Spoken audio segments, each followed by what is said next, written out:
Hello and welcome to Acupuncture Professional. My name's Kath and today I have an interview for you with Julian Scott. Julian Scott has been practicing Chinese medicine for nearly 40 years now. He's currently in practice in Bath in England. He trained in acupuncture with Dr. Van Buren at the International College of Oriental Medicine, graduating in 1976. He went on to study in China in 1982 to 1983 under Dr. Tiang Kai-yun, where he learned a specialised gentle needle technique. Julian is a world-renowned authority on the treatment of children and also specialises in treating eye conditions. He teaches the gentle needle how to treat children in an instructional video and is the author of Herbs in the Treatment of Children, Acupuncture in the Treatment of Children, Natural Medicine for Children, Acupuncture for the Eyes, and Natural Medicine for Women. It's with great pleasure I introduce to you Julian Scott. We're here today to just learn more about who is Julian Scott and his journey as an acupuncturist. So thank you so much for joining me today, Julian. Yeah, I'm glad to be here, yeah. So look, what I'd love to find out from you is, my first question for a lot of people is always, what got you started? What inspired you to study Chinese medicine in the first place? Well, it's not a rather disreputable story. It's actually what I would call a beer-related incident. A BRI, as they call it in America, and I was feeling a bit gloomy at work at the time, and I'd taken to brewing my own beer, and at that time it was very popular at that time, and I brewed beer in a large dustbin, a trash can, and the thing about home brewed beer is that it goes off after a few weeks. And so if you don't drink them, they go bad. So there are these bottles on the shelf, saying, drink me, drink me, drink me. And after a while, I was really drinking more than was really actually very good for me. And I got these strange pains down my leg. And I went to the doctor, and the doctor said, "Oh, it must be varicose veins," he said, without even looking at them. "Oh, we'll have an operation and have them out in no time." I said, "What? I'm only 28. I don't have operations at this age, and that's for old people, not for me." So I went on feeling gloomy for a while, and then a very old friend turned up on the doorstep. It was Vivian Bryan, and she said she was studying acupuncture. Now at that time I was a physicist. I was a research physicist, and I was absolutely orthodox science at that time. And I said, "Oh, come on, don't kid me. That stuff doesn't work. It's absolutely stupid." And so I said, "Well, anyway, what about these pains? Can you do anything about these pains?" And she said, "Well, show me. Where are they?" And she said, "Well, they're on the liver channel." And quick as a flash, she said, "How much are you drinking?" And I thought, "Oh, what? How do you know?" So and that was that incident. Sort of thought that was the moment I thought, well, there's got to be something in it, even though I can't be all that much in it, but it's worth looking into. Extraordinary. And what were the steps you took? What happened next? Well, after that, then she said I should go and join the school she was in, which was Worsley's 5 Element School. But it wasn't easy for me, and she also said the other person to contact is Dr. Van Buren, who was in East Grinstead at the time. And so I contacted him and went on his course. And then one thing led to another, and here I am, and I've never looked back. No, not for 1 month. And that's what I should. That's in asking you to be interviewed today. That's exactly what I'd love to learn from you. When you say one thing led to another, and here you are, because I'd love to hear more about that journey and what you went through. So, and I guess my question for you is, we're now in 2016. Acupuncture is incredibly prolific. You'd be short to find anybody that didn't know what acupuncture was. And of course, one of the challenges we're facing today is who is qualified to be an acupuncturist, but that we'll save that for another time. But back when your first impression of acupuncture had been quite mysterious, and what was the training like at that time? What did you? Oh, the training was very, very rudimentary, very, very simple. There were no books to speak of. There was one points book, and one book on 5 elements, both of them slim volumes. And that was it in the English language. And one of the things that I was very lucky to find was a again with Vivian, because Vivian has got a French mother, and she came across Dr. Van Guy, the Vietnamese, who was practicing in Paris, no, in Marseille at the time, and she brought back a book of his, which was Chinese medicine in French. And fortunately, I'm fluent in French, so there's no problem to me. And there was like, wow, this is something very special here. They're talking about things completely differently. And what sort of things? What surprised you? Well, it was just much more logical and far-reaching, and involved more things. Because to begin with, I don't know if you know much about the history of acupuncture, but the present state. There's the so-called 5 element schools and the so-called 8 principles. Actually, to begin with, Van Buren and Worsley were actually the same. They taught the same, and so anybody who went through his school at that time was into the 5 element theory. And it was interesting, but it didn't really talk much about diseases. It just talked about sort of characters of people.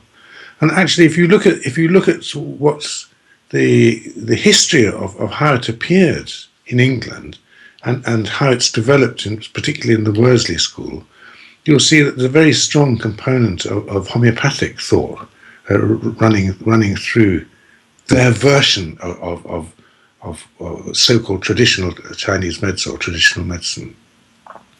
So anyway, that was just very, very interesting. And then, so I translated a lot of that and sort of taught myself Chinese medicine from that. And that was the first step. I have to say a few words about Dr. Van Buren too, because Van Buren was completely infuriating. As from the didactic point of view, the traditional teaching point of view, he was hopeless. I mean, as far as teaching goals are concerned, forget it. And points that you've got to learn in a lesson, forget it. He was just useless. He would talk about different things. He'd bring in a bundle of notes, which he picked up from all over the place, and fish out a piece of paper and start reading from it. And it was very difficult for me with my sort of academic background. And I think it was very difficult for many people who went through him. And I'm sorry to say that a lot of people don't speak very well of him. But as the years gone by, I realized what an extraordinary gift he gave. Because actually he gave people this gift of like really intensely believing in Chinese medicine and acupuncture, saying, no, look, it really works. And also he gave people this determination to find out more, really to get to the bottom of things. And that's very much in contrast with Worsley. Worsley at that time would actually forbid people to read any other pieces, any other information. But Van Buren encouraged it. And in consequence, you can see that the people who went to his school, they've become, there's many famous people, I say famous in the field, like Giovanni Maciocia, he went there, Peter Dedman, whom you know very well. And then you can see Barbara Kirschbaum, who's made huge advances in Chinese medicine. She was also a scientist, by the way, and she was very, very frustrated and angry at the time. And then another one, Niels von Bellow, who was the head of the AG TCM in Germany, the big acupuncture organization. And the heads of the school in Norway, they also, you think, hey, these people have made their mark in the world.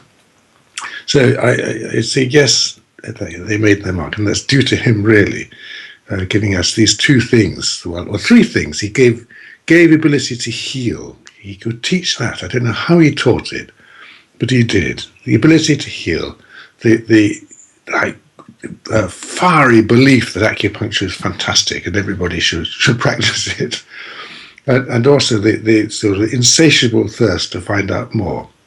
So those are the 3 things which he taught me.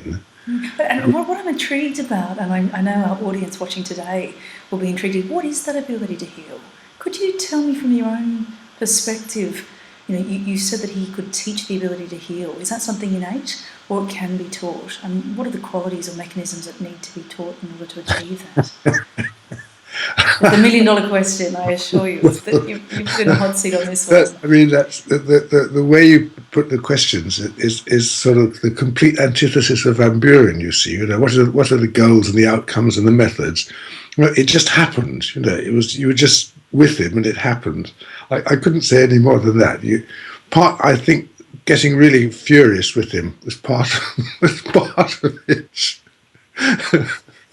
And that's not very popular for modern times, where students' assessment is always right, and student contentment is right. No, he didn't hold with that sort of stuff at all. I honestly couldn't say. It's just something which is imparted, it is transmitted, I would say. It's such an interesting concept because, of course, one of the things we look at doing through Acupuncture Professional is looking at the professional growth of the practitioner and looking at what skills people need to learn and perhaps things that you don't necessarily get taught in your clinical practice in college, and how to find ways of learning those outside of that. And tell me more about your professional journey. So that there you were as a student of Van Buren's, having studied through Worsley. What happened next for you? Well, then I quite shortly afterwards I gave up my physics job and started acupuncture full time. It was quite freaky at the time because I was quite scared because I got quite a well-paid job at the time, and I got 2 small children and a wife to support. And I thought, crikey, what happens? I was treating a few patients in my spare time at weekends and evenings and things like that. But they were all not only a few patients, but they were all impoverished because they all worked at the local health food shop. They were impoverished and undernourished as they were at that time. And I thought, how am I going to survive? But I thought, I'll take the plunge. If I don't do it now, I'm finished. And if it doesn't work, well, I'll go back to physics. But actually, like the moment I gave up, like the very day that I gave up, the telephone started ringing, and I had, not a busy practice, but a practice within about three or 4 weeks. It was quite extraordinary. So it showed me, there's other things going on which you don't know about, and so that was that. It's interesting you say that because I mentioned earlier that there's a lot of practitioners at the moment who are concerned about a potential perceived threat from other people doing acupuncture. And the observation that I have is that there's a lot of fear, there's anger, there's concern, that acupuncturists as a population on the whole are, we're at quite a critical time in terms of, as you say, that there's a lot of people I think that would be really concerned right now about taking that plunge. Now, do you have any views on that yourself? You had to go through this big risk yourself, and now what's your view for people who are in a similar situation?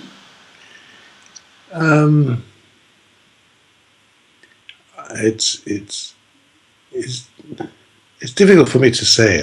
Except I would say that there's quite a lot of people studying acupuncture who I can tell you from the start are not going to make it. They're not. They just haven't. There's something about them. They haven't got it. They haven't got the intellectual ability or the chutzpah, as the Jews call it. They haven't got enough presence to inspire people. That's interesting you say that, because that's sort of back to my previous question about what are the qualities that make a healer.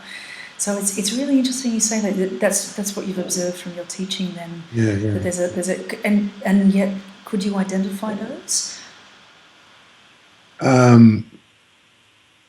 I've never really thought of how to put it into words. Is the answer? No, I mean I could tell you when I see somebody, yes, but no more than that.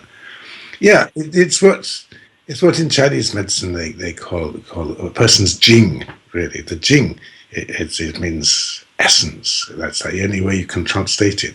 But there really isn't a way of translating it into English, and it's the jing. It's said that it comes in two parts. One part is your own part that comes before you were born, and the other part it comes from the parents.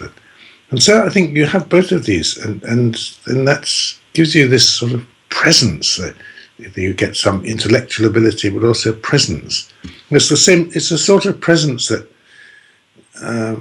when somebody comes into the room, you notice they've come into the room, rather than some people just sidle into the room and you don't even notice them.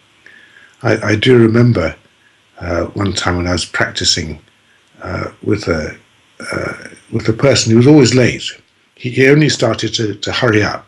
He was in the same practice as I was, but he only started to speed up when he was about 2.5 to 3 hours late. He thought, yeah. So there was this was an old lady sitting in the corner of the clinic, and she nobody really noticed she was there. She said, "Oh, yeah, excuse me, is it? Am I going to have a treatment yet? Or perhaps I can go to the. Would it be all right if I went to the toilet?" And she just thought nobody noticed she was there. Whereas other people, they came in and you thought, oh, there's somebody come into the room. Even that's only the only way I can describe it. Yeah. How extraordinary! And I guess too, one of the things I know that you've been involved in for a long time is teaching as well. So that when you speak about this, identifying the qualities that makes a good practitioner, that's obviously from years and years of your teaching experience. Yeah. And I'd love to hear more about then, when you started in practice, to how did you gravitate towards your pediatric expertise and treating eye diseases? Yeah, well, I just have to mention a bit more about my teachers, first of all, because as I get older, I realise what an enormous debt I owe my teachers. But when I was young, I was full of my own self and full of my own ego. But I'm still pretty full of my own ego. But the difference is I realise what a huge debt I owe to my teachers. And my next teacher there was a chap called Dr. Shen, Dr. J.F. Shen, who was very influential at the time. He was a very high-born Chinese, and he lived in Shanghai before the revolution, and his father had a compound. He didn't just have a house in Shanghai; he had a compound with 5 houses in it, one for each of his wives, and. Anyway, it's a bit like England, that one's son, the eldest son, went into the army, the other one into the navy, and so on. But the youngest one became a doctor, and he was very, very, very intelligent, and he was quite unusual for a Chinese person at that time, in that he recognised that white people were actually humans. And I mention this because there is this saying which actually is promulgated in the People's Republic at the moment. Every day they hear it on the radio. There's this saying that there's 3 classes of beings. There's the Chinese, and there's barbarians, and there's animals.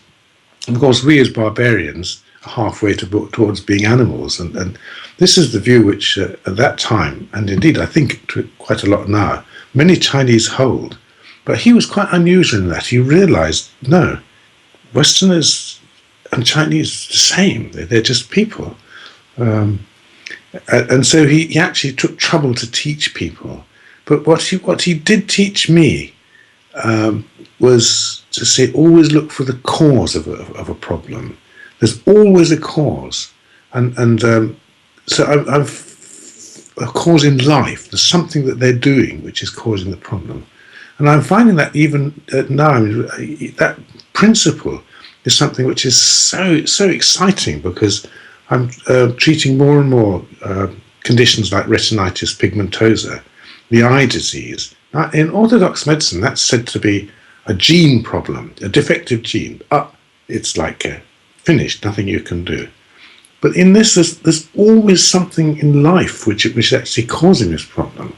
I've got one person who's drinking too much. I mean, not a huge amount, but too much for him. I've got another person, a 72-year-old, who runs a marathon 3 times a week. 72-year-olds shouldn't run marathons. They will wear themselves out.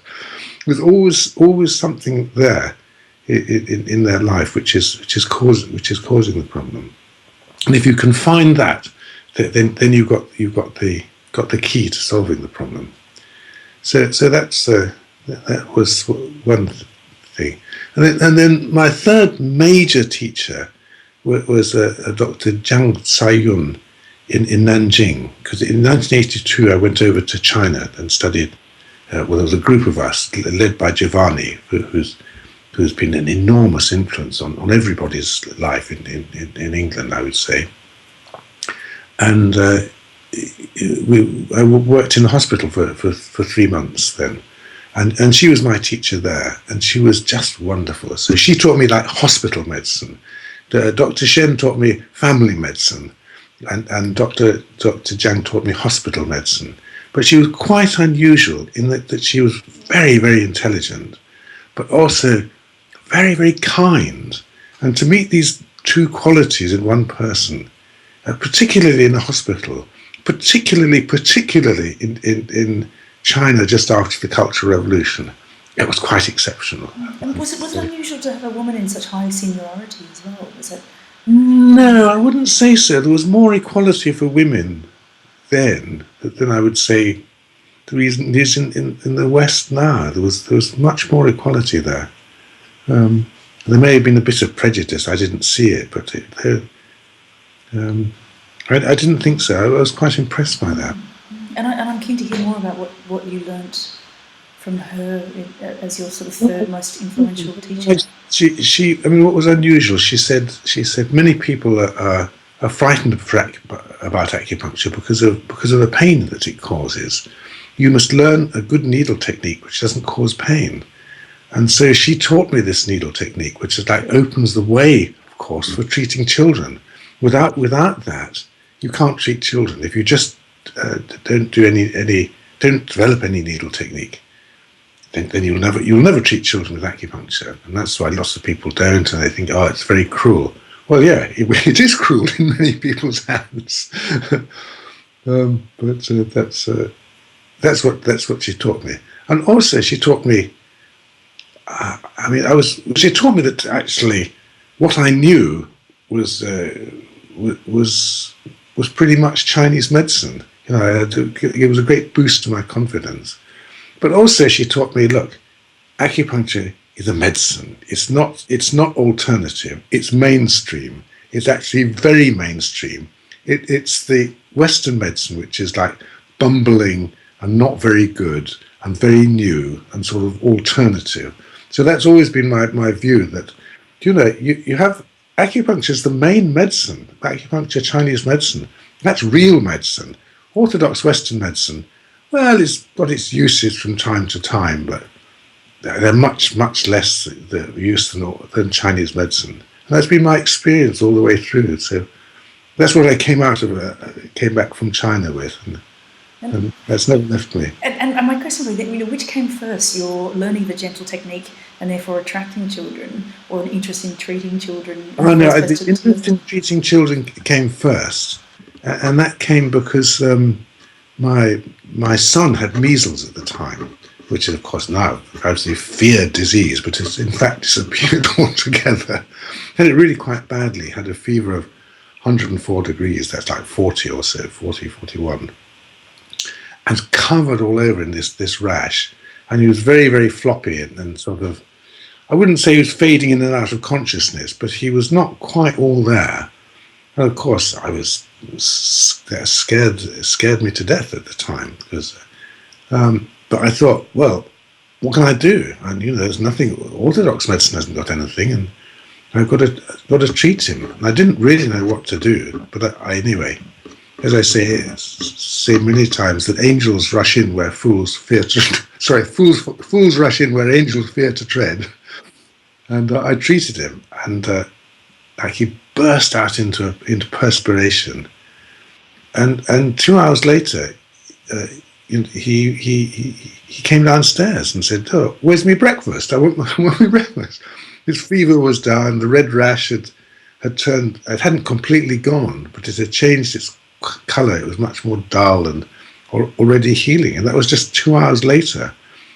And well, as you can imagine, that made a very big impression on me. And I thought, and I didn't really like children at that time. I have to admit. But and then, my wife at the time, you may not, listeners may not all be aware of this, but wives gather around the school gate and gossip with each other about the latest thing. And of course, my wife said, "You never believe it, whoa, whoa." And of course, they said, "Oh, can he help my child? Can he help my child?" And like, although I didn't really like children, and I liked it because they're nasty, messy, smelly things. But within a few weeks, I had a cure of them outside the door. And anyway, one thing led to another from that. And now you're one of the world's leading pediatric acupuncturists, if not the world's leading. So of course, I absolutely love it now. I just absolutely love it.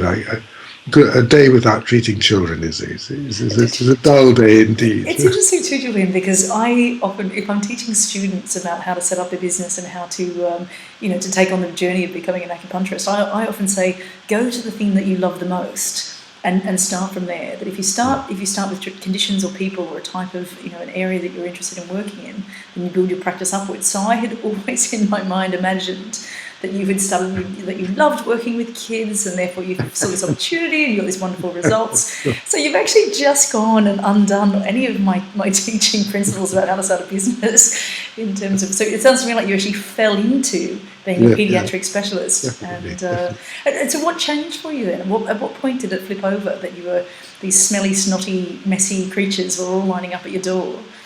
And at what point did you decide that? Well, at that time, it was before I'd been to China, so I didn't always treat. I was very rarely treated with needles, and I was mainly treated with like massaging the pointers or for Tui Na or form of Tui Na, I was quite unsure of my diagnosis. I mean, I really hadn't had any teachers in this area, so I sort of had to teach myself to a certain extent. And I just had to build up my experience. I mean, I had a little bit of teaching here and there and everywhere, but not really a decent course of any kind. And anyway, this child came in, and I thought to myself, this child's got phlegm in the stomach. And I said to the mother, "Look, it's got phlegm in the stomach." And she said, "Oh, what do you mean? Oh, what do you mean?" I said, anyway, I did the treatment, and straight away the child vomited all this phlegm over my trousers. And I was so happy about that. I was so happy that it broke through my fear of mess and everything.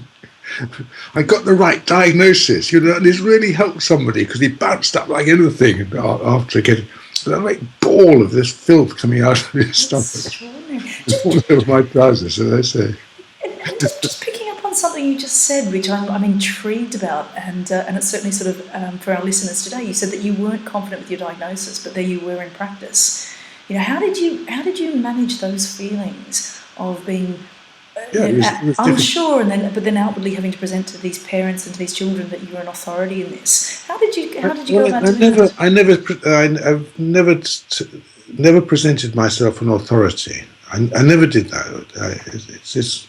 It's always been my policy to be like completely honest, to say, look, I don't know exactly what I'm doing, but this is what I think's going on. And it's still the case. I mean, you can never know. You can never be quite sure. Actually, I had a case only yesterday, and I said to the mother, well, I've been treating children a very long time, but I've never seen one quite like this before. It's different from any other one I've seen. This is what I think's going on. You may think I'm an expert, but I think I'm a beginner, and I still feel that I'm a beginner.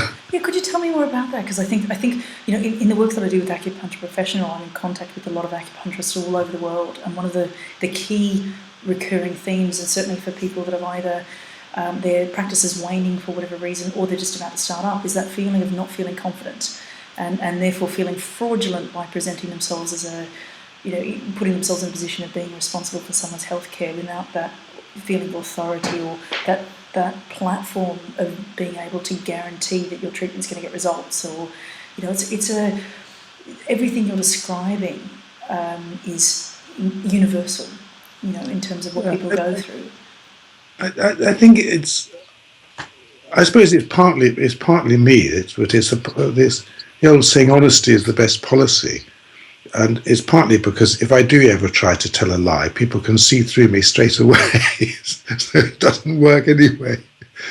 And I think it's just being absolutely straightforward. And so you say about taking responsibility for somebody's health. Well, you can't do that. And even now, I don't take responsibility for somebody's health. They've got to do it themselves. Nobody can take responsibility. Nobody can say what's going to happen from a treatment. You can never, ever know. I remember many years ago reading a biography of a very famous Western doctor. He treated the Queen, and he'd been invited over to Russia to treat the Tsarina there. Very, very famous. And one point in it, he said, every medical intervention is by way of being an experiment. You think you know what's going to happen, but you never really know. And that's how it is, and that's how it is with acupuncture, and that's how it is with orthodox medicine. Well, that's how it is, and you never really know what's going to happen. You get an idea after a while. You get an idea of a trend of things that happen. So that's what I would say. Just be absolutely straightforward and honest about it. Look, this is what I think's going on, and this is how it seems to me. And I'm not quite sure, but I think you'll get a great deal of benefit out of it. That's how I see it. And I can't say any more than that. No, I think you'll find anyone watching today will be so reassured by that, because it seems to be that that there's a false sense that we as acupuncturists should be getting results every time, that people will come back and see you because of the excellent clinical results you're getting.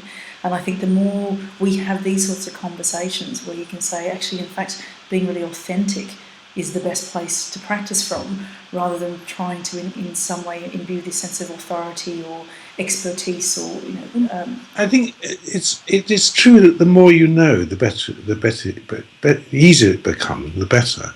And I think one of the factors which has made a very big difference to my practice and the feeling of security in my practice, is the teaching of Dr. Shen, that you see if you can find. You can do a diagnosis, and that'll point you towards what is the cause, what could be the cause. So in case of retinitis pigmentosa, for example, you do the diagnosis, it's nearly always liver and kidney yin deficiency. Then you say, well, what is causing this yin deficiency? And when you find that, then you can say, if that doesn't change, they won't get better. You might help them for a little bit, but then when you stop treating them, then it'll come back again. So this guy who was 72-year-old who was running a marathon 3 times a week, I said black and white to him, if you don't change this, it's going to get worse.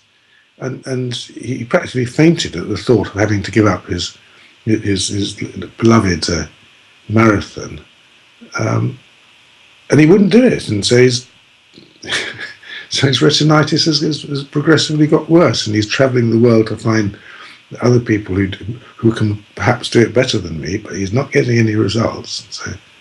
So that's how it is. If you can find the cause, then I think you'll feel more secure.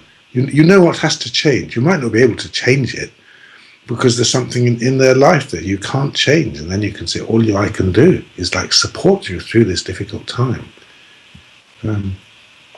This question of honesty, it was a breakthrough for me after I'd been to one of Dr. Shen's lectures, and he would find the cause and say he would tell the people, well, I think this is going to take 1 month or 3 months or 2 years, or you'll never get better from it, or something like that.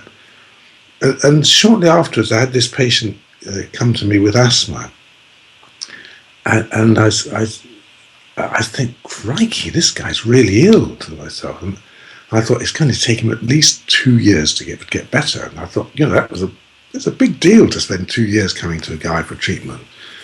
And I couldn't actually bring myself to say 2 years. I actually said, well, I think it's going to take at least 1 year to cure you. And I thought, I'm putting myself on the line here. He's bound to go to someone else after this. But then he said, he burst into tears at that moment and said, you think I'll still be alive in a year's time? And, I thought, oh, poor man, And it taught me, say what you think, say what you think's going on. And that was a sort of real turning point for me. That's such a wonderful take-home message for our audience today, is that idea of, it's, and I have to confess, it's actually something I'm learning in my own, in my own personal journey as an acupuncturist. So everything you're saying resonates so strongly with me, because I feel that I, for a long time, have been part of the white coat brigade, in terms of wanting to present as something, and then in my head always thinking to myself, I don't really know what I'm doing, or I can't be certain about this. I'm looking for certainty at times, but I can't find it. And from what I'm hearing from you is give up that idea of certainty and instead just go with honesty and fluidity and doing everything from a good and authentic place. So, and I think it was interesting, your comment about finding a cause, because that's perhaps where I struggle, is being confident in the cause, in not only there being one cause. I'm always like, well, it could be this and it could be this, and there's so much going on. And it is always a combination of causes. There's usually the sort of rough and ready rule is that there are 3 factors causing it. And so tell me more about the 3 factors then, because I thought I was, after your advice, that I'd be looking for just the one. But you're saying that if you give yourself a way of looking for the different combination that might be affecting a condition.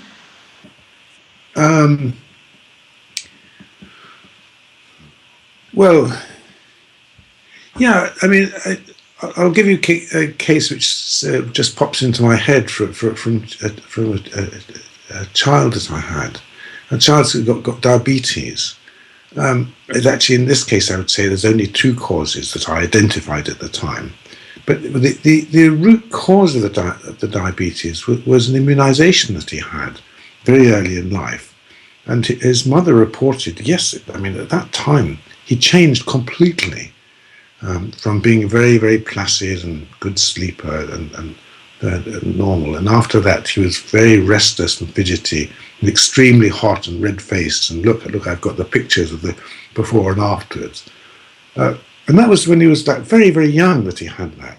And that heat stayed in his body for a long time. And it just stayed, and it just stayed, and it just stayed.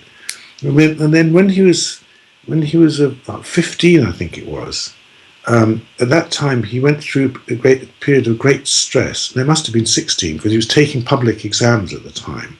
So he had this huge stress for public exams. But he was also a manic cricketer. He would play cricket for 2 hours or more after school every day, and so he was just like pushing himself and pushing himself and pushing himself, and so he had the root cause here, and then this extra factor of pushing himself tipped him over the edge into diabetes. It finally consumed the yin, so that he had diabetes. So there you got an initial factor which sort of lies dormant, and then some extra factor in life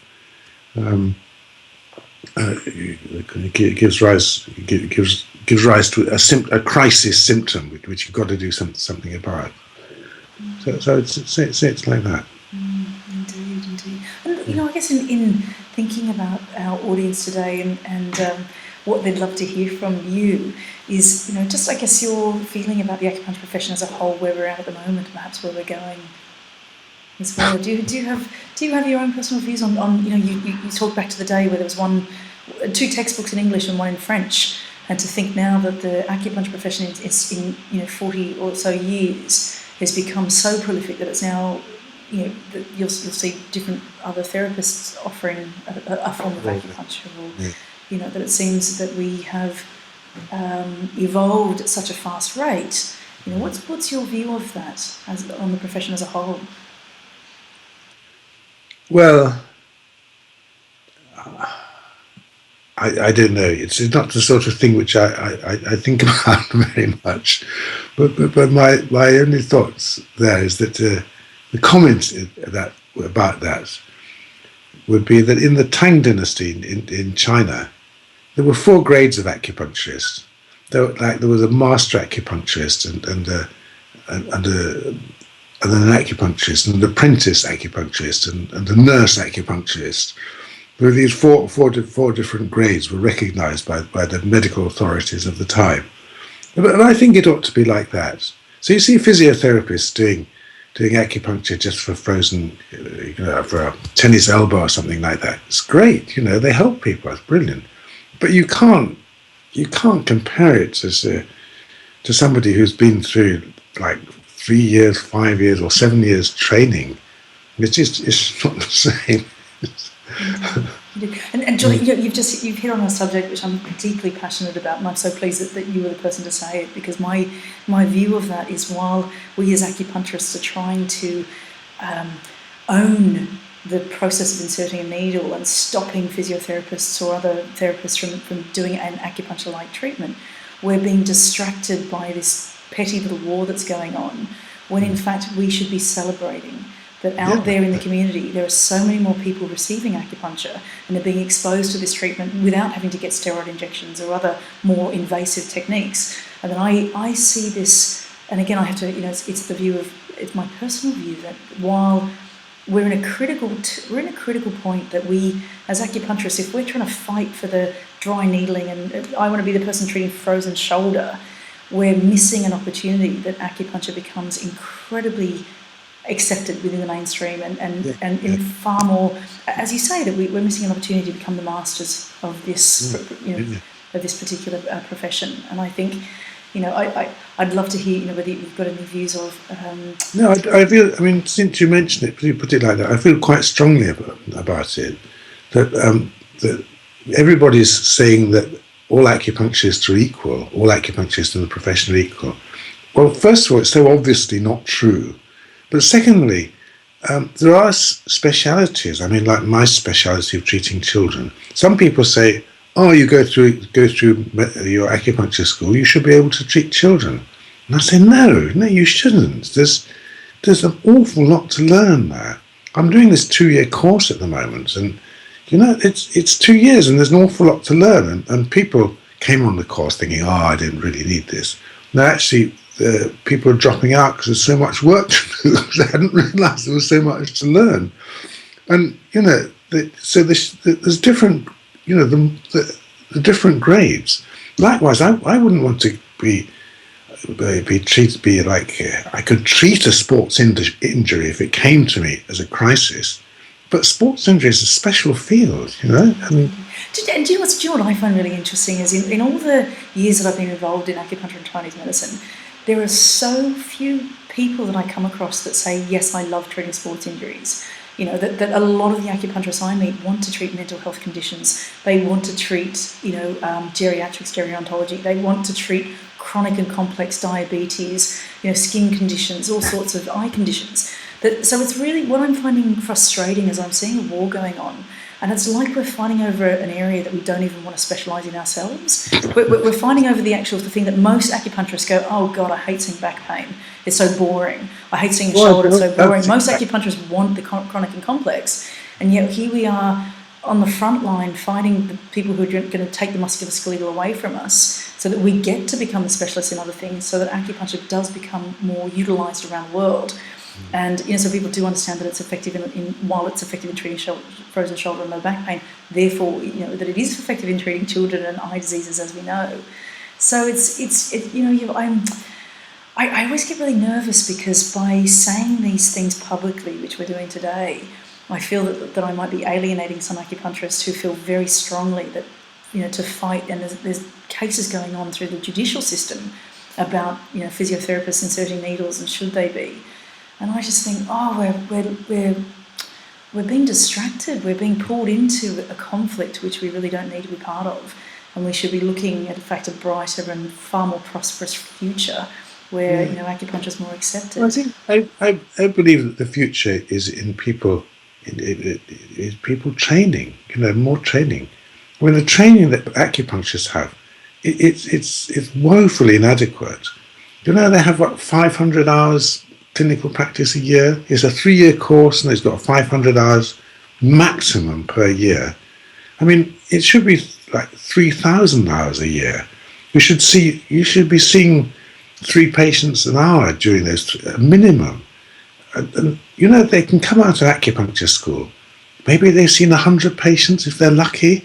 It's not a proper training. 3 years, it's not nearly enough to call yourself an acupuncturist. I mean, I realise that the pressures involved because nobody can afford to pay for it, and nobody can afford to pay for 3,000 or 4,000 hours of clinical. Because somebody's got to find the money somewhere.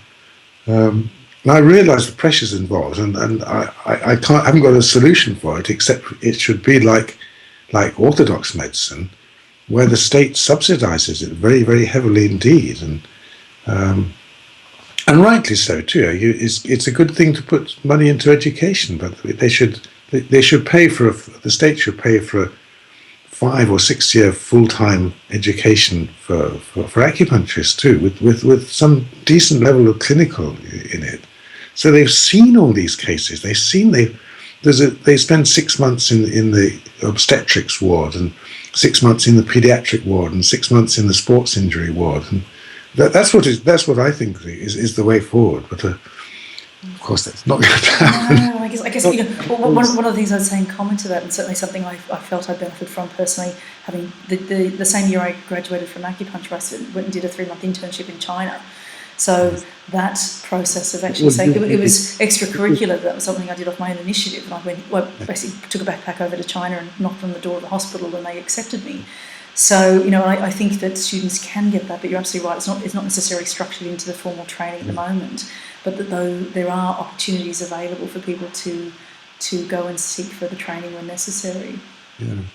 And look, in terms of in any other parting thoughts that you have for our international audience of acupuncturists today, in terms of things that you'd like to share about your, if you were to go and do it all again, is there something you'd do differently?